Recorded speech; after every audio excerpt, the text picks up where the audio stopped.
धन्यवाद प्रभु, धन्यवाद प्रभुता परमेश्वर।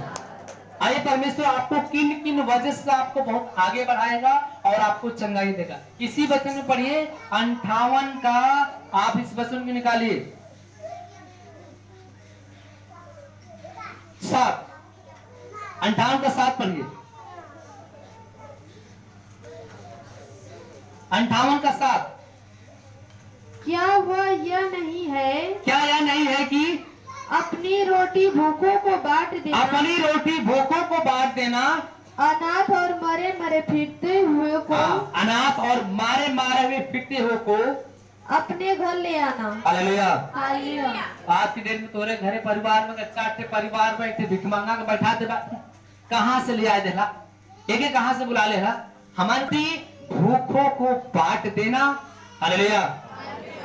मैं आपको बताता हूँ, एक बार यहाँ पे शिविर रखी गई थी, पहले की बात है, आज से 2-3 महीने पहले की बात है। एक बार शाम को भोजन बना, मैं फास्टिंग में था। हालेलुया। 40 दिन का उपवास था और शाम को जब यहाँ पे भोजन बना और शनिवार का समय था और शनिवार के दिन मेरे भाई बहनों यहाँ पे जब भोजन सबको बांटा गया तो चावल जो हमारा हिस्सा खाना थाल में निकाला गया था और लोग बोले भैया अभी नहीं खा रहा। हमने कहा सबको खाने के बाद में खाता हूँ, पहले मैं अपने लोगों को भोजन कराता हूँ। हालेलुया। वही हमारे अंदर आदत, चाहे रविवार को फास्टिंग हो, चाहे शुक्रवार को फास्टिंग हो, चाहे कोई दिन हो, जब तक हम अपने लोगों को भोजन नहीं कराते, लास्ट में सबसे 7 बजे 8 बजे हम भोजन ग्रहण करते, चाहे कोई दिन हो। हालेलुया। क्योंकि मेरे अंदर आदत है। तो यहाँ पे शनिवार को प्रेयर रखा हुआ था, सब खाना बांटा गया। वहां पे 3 आदमी को थोड़ा चावल कम हो गया और मेरे थाल में चावल सजाकर, रोटी सजाकर, सब्जी रखा हुआ था। अब कहा गया कि सब तो खा लिए, लेकिन 3 व्यक्ति दोबारा चावल मांग रहे, क्या होगा। हालेलुया। हालेलुया। तो हमारे कार्यकर्ता में से तो भैया खाना हो मत दिया, क्योंकि कोई करा नहीं मत दिया। हम वो थाली का खाना उठा कर लाए और थाली का भोजन में से जो चावल था, रोटी का, सब उन लोग को देकर उनकी आत्मा को तृप्त कर दिया। हम 1 घंटे के बाद दोबारा खाना बना तब खाए। हालेलुया। दूसरी बार जो भी हुआ तब हमें अपने भूखों को रोटी क्या करना है, जब हम ऐसी आदत डालेंगे कि हम न खाएं, पहले हमारा सामने वाला भूखा अगर वो खा लेगा उसकी आत्मा तृप्त हो जाएगी, तो हमारी आत्मा तो ऑटोमेटिक तृप्त हो जाएगी। तो हम भूखों को रोटी देना। आगे याद रखना, जब भी आपके दरवाजे पर कोई भिखमंगा हो, उसको पहले देने की आदत डालिए, उसको पहले खिलाने की आदत डालिए। हालेलुया। तब आपके अंदर कोई घाटी नहीं होगा। आगे वचन पढ़िए उसमें। किसी को नंगा देखकर वस्त्र पहनाना। क्या किसी को नंगा देख के आपने वस्त्र पहनाया? आज सबके सूटकेस में 4 साड़ी, 2 साड़ी, 3 साड़ी सब रखे हैं। जब कोई फंक्शन आता है या कोई त्योहार आता है, वो नई नई साड़ियां निकलना शुरू हो जाती है। लेकिन अगर कोई बेचारी अगर विधवा है या कमजोर है, तो उस साड़ी में से एक साड़ी अगर हम दे देंगे तो हमको देने वाला कौन पर?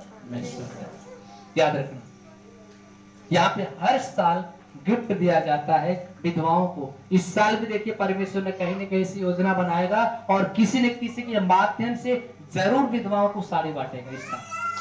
हालेलुया।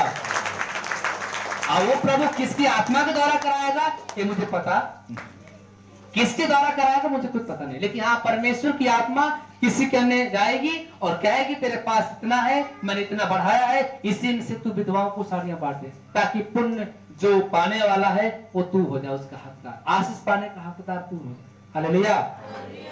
क्या तूने किसी को नग्न देकर वस्त्र पहनाया? मेरे भाई बहनों, हमारे पास 4 सीट है, अगर 1 सीट अगर हमने किसी को दे दिया तो ये घटी। हालेलुया। हालेलुया। यहाँ पे सैकड़ों लोग होंगे, मान के चलते हैं। हालेलुया।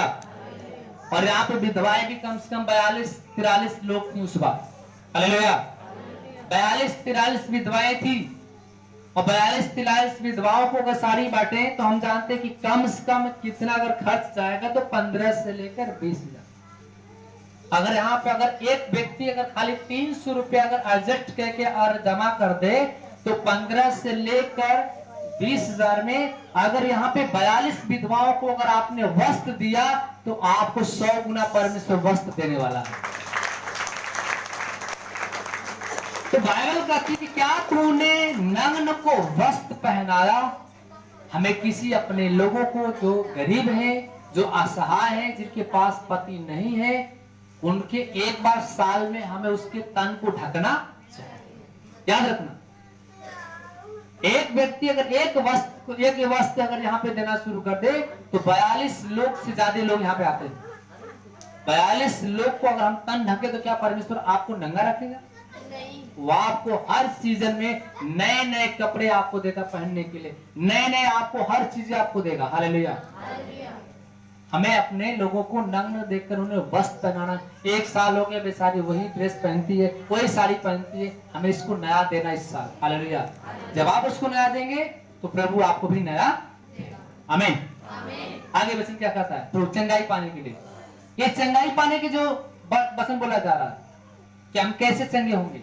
आगे, और अपने जाति भाइयों से अपने को न छिपाना। अपने जाति भाइयों से न छिपाना मतलब अपने जाति भाई कौन? एक मसीह एक परिवार हो गया। क्या हो गया? मसीह एक परिवार। और इसमें का जो हर एक बंदा है वो मसीह के परिवार, वो अपना है। क्या है? अपना। वो गैर नहीं है, वो क्या है? अपना है। और अपना अपने के साथ भलाई करता है कि गैर के साथ। आजकल देख तो लोग गैर के भी साथ भलाई कर रहे हैं। शादी पड़ गई, जो आपका पड़ोसी भी नहीं है, रिश्तेदारी में फोन आ गया, हाँ जी मैंने बेटी की